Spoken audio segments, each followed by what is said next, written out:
amid the thumping bass of upbeat tunes and the joyful chatter rippling through the sprawling outdoor wedding venue. Glasses toasted in harmony, high heels tapped rhythmically on the stone pathways, and strings of warm amber lights flickered overhead like a private constellation celebrating love. It was a picture-perfect evening until your eyes landed on the quiet 12-year-old girl, tucked away in her wheelchair at the outskirts of the revelry.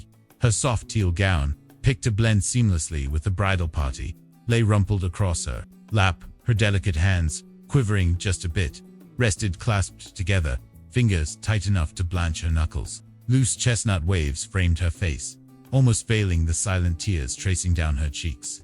Folks glanced her way, sure, but quickly averted their gazes, too wrapped up in the merriment to pause.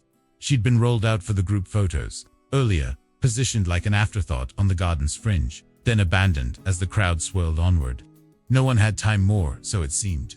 She was the child of the groom's influential boss, the high-powered executive bankrolling much of the extravaganza, yet she'd melted into the scenery until a lone father at the food station, standing with his young daughter, caught sight of her, his brow creasing in concern.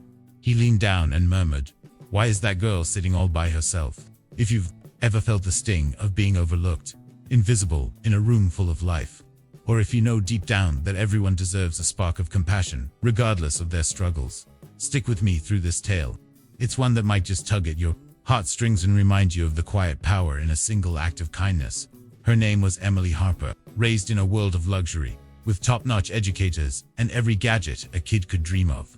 Her path took a devastating turn one harsh winter when a rare immune disorder struck, robbing her of the use of her legs in what felt like an instant. One day, she was scampering up the oaks at their family's lakeside retreat, full of boundless energy. The next, she lay in a sterile hospital room, bewildered, gazing at limbs that no longer responded to her will. Her dad, Robert Harper, was the sort of tycoon whose decisions swayed entire industries with a single email. Ambitious, exacting, and guarded with his feelings. He'd lost her mum when Emily was just 7.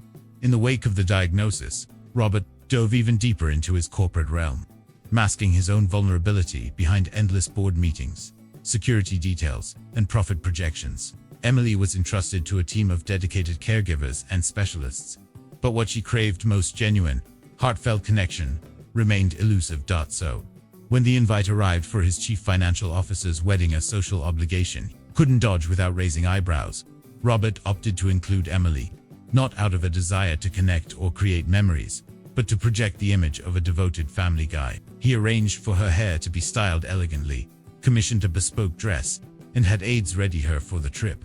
But upon reaching the elegant winery estate, transformed into a dream wedding spot, he vanished into a haze of deal-making chats, toasting with potential partners, grinning for photos with the happy couple, without so much as checking in on her emotions.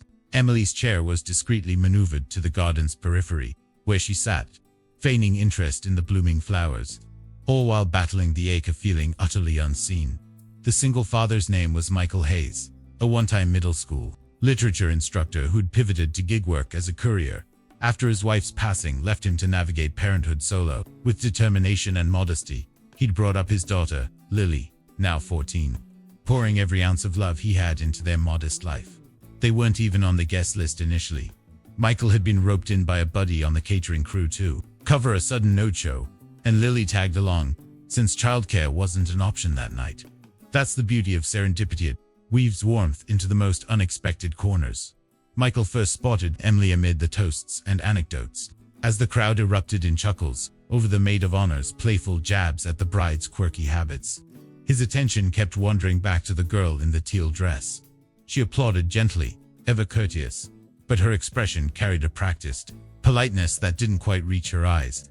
It hit him hardest during the family portraits, when the group shuffled into formation without a thought to invite her in. That's when he turned to Lily. "Look over there," he said softly. "She's just ... isolated." Lily peered across, her face mirroring his worry with a small nod.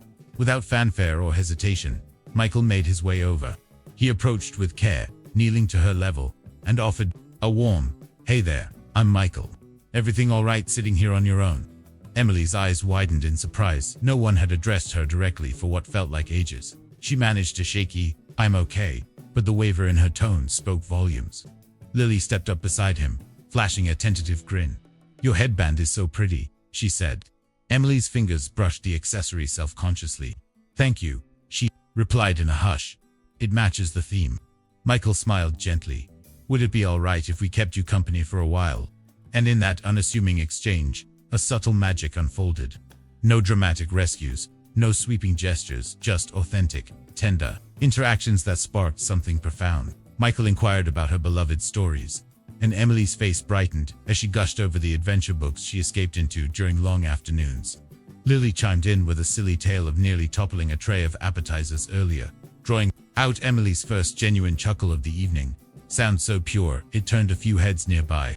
Undeterred by the curious glances, Michael repositioned her chair for a clearer view of the festivities, fetched her a selection of delicate treats from the spread, and even wondered aloud if she'd like to try leading a simple dance move from her seat, just swaying to the rhythm.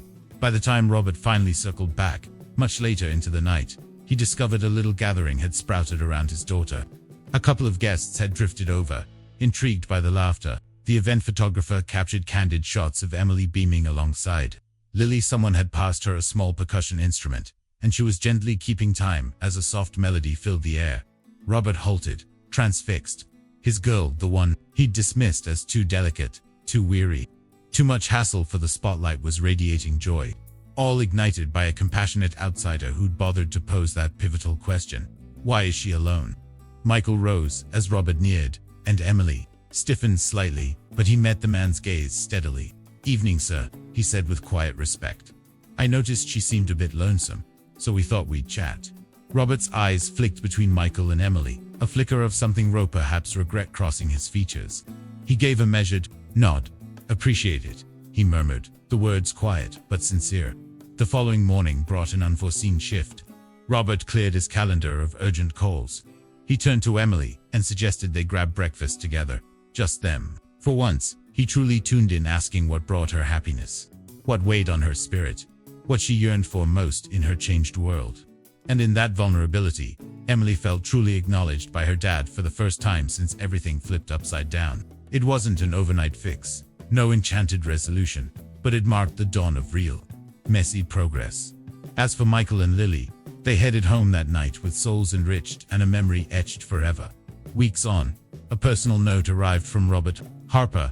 It read simply, your kindness opened my eyes to what's truly important.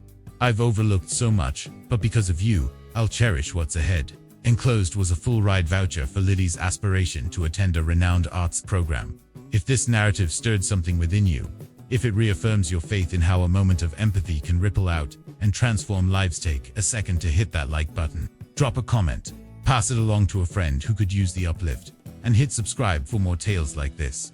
These accounts celebrate the quiet heroes among us, fostering hope and connection in a busy world. And hey, if you've walked in Emily's path or stepped up like Michael, share your experience in the comments. Your words might just be the light someone needs right now.